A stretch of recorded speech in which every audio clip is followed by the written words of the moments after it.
guys, pag-usapan lang natin ang breaking news. Katniel fans nagsalita na. Wow, grabe guys, no? Pasabog ng Katniel fans, gustong wasakin ang record ng Hello, Love Again. Kayang-kaya kaya guys ang ganitong sitwasyon. Na alam naman natin guys, 1.6 billion sa loob ng 11 days. Kita nyo naman guys, no?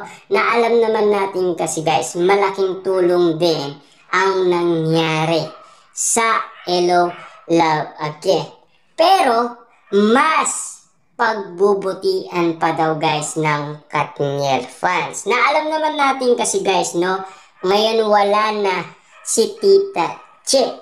Papaano na yan guys? Nagpapasabog pa sila ng record kung sakasakali guys na wawasakin daw nila ang record ng Hello, Love Again.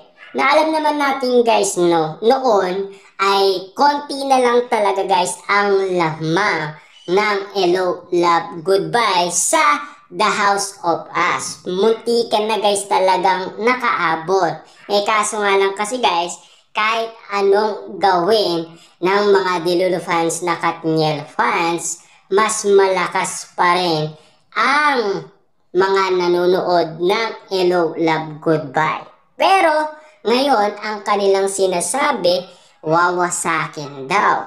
Pero alam naman natin guys, kung sakasakaling makakabalik nga sina Catherine Bernardo at Daniel Padilla. Lalong-lalo na kasi ngayon guys, nagkamabutian na sila at nagkaroon na sila ng commitment sa isa't isa at naging okay na sila sa isa't isa.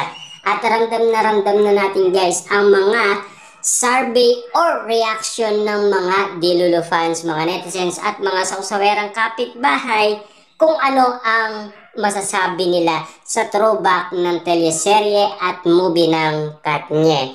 Kung nais pa rin nilang masilayan sina Daniel Padilla at Catherine Bernardo. Marami sa iba guys ang sang-ayon.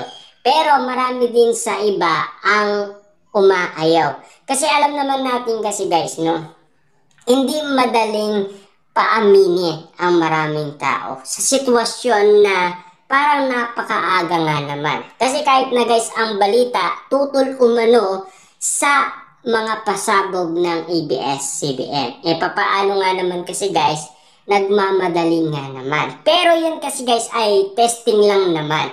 Kung sakasakaling kung ano ang pwedeng masabi ng maraming tao. Siyempre guys, alam naman natin kailangan makuha nila ang suggestion ng maraming tao. Kung sakasakaling pwede pa ba ang Katniel sa isa't isa. Kung sakasakali lang. Kasi guys, gumagawa naman ng paraan ang ABS-CBN. At lalong-lalo guys, gumagawa din ng paraan sina Catherine Bernardo at Daniel Padilla. Pero sigurado guys, kapag nakabalik naman niya, sigurado tayo guys, mukhang kakayanin kaya yung wawasakin ang record ng nasabing movie ng Katniel na Hello, Love Again. Na alam naman natin kasi guys, napakalakas ng maraming tao na kinilig umano nang dahil sa pinakita ni na Catherine Bernardo at Alden Richard.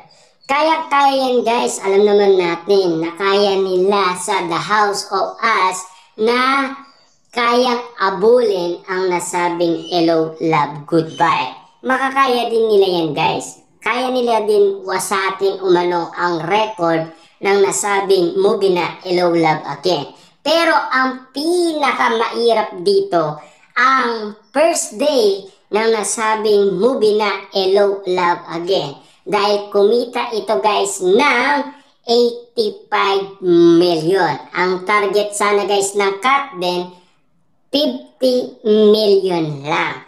Kasi noon, nasa 34 million lang ang first day ng Hello, Love, Goodbye.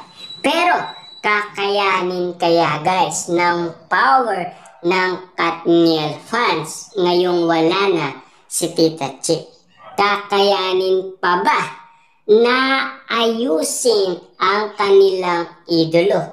para nga naman kasi guys mapansin ng ibang tao na talagang kaakit-akit pa at kikiligin pa rin sila kina Daniel Padilla at Catherine Bernardo. Sa usay nga naman kasi nila guys umarte, kahit sabihin na natin guys napakausay nila at in love na in love ang maraming tao, titignan pa rin nila yan guys kasi parang nagsasawa ang maraming tao. Kasi guys sa sobrang tagal na nila, di ba? Hindi ba kayo nagtataka paiba-iba na ang kanilang mga ginagawa? Pero yung istorya pa rin guys na ginagawa nila, parang ano rin guys pumapasok pa rin yung love at yung kilig. Pero hindi na umano guys nararamdaman kasi ng maraming tao. Mas kinilig kasi sila sa Kat din. Kasi bago lang ayon kasi guys kay Daniel Padilla. Hindi porket bago at lalong-lalo na guys matagal na, siyempre mas gusto pa rin guys ng tao yung matagal na kasi subok na Pero sina Catherine Bernardo at Alden Richard baguhan pa lang. Kasi lalong-lalo na guys kung hindi nga naman gumawa ng paraan ang dalawang management para maging komportable sina Catherine Bernardo at Alden Richard sa isa't isa, para maiayos ang kanilang drama or shooting umano sa nasabing Hello, Love, Goodbye. Para at least guys, mapansin ng maraming tao yung kilig. Number 1 nga naman kasi dyan guys, yung kilig na hinahanap nila. Lalong-lalo na yung chemistry, kung magiging patok nga ba sa Kat din yung inahanap ng maraming tao. Na alam naman natin kasi guys, ang chemistry ng Katniel, nakita na yan. Matagal na. Subok na ika nga. Pero alam naman natin guys, nagsawa din ang maraming tao. Pero, kakayanin kaya guys patunayan talaga ng Katniel fans ang mga pasabog nilang wawasakin daw ang record ng Hello, Love, Again. Na alam naman natin kasi guys, mukhang may pinagkakabalahan ang mga Delulu fans. Mukhang ready yata sila guys sa bakbakan. Mukhang may bagong inaabangan ang mga Delulu fans.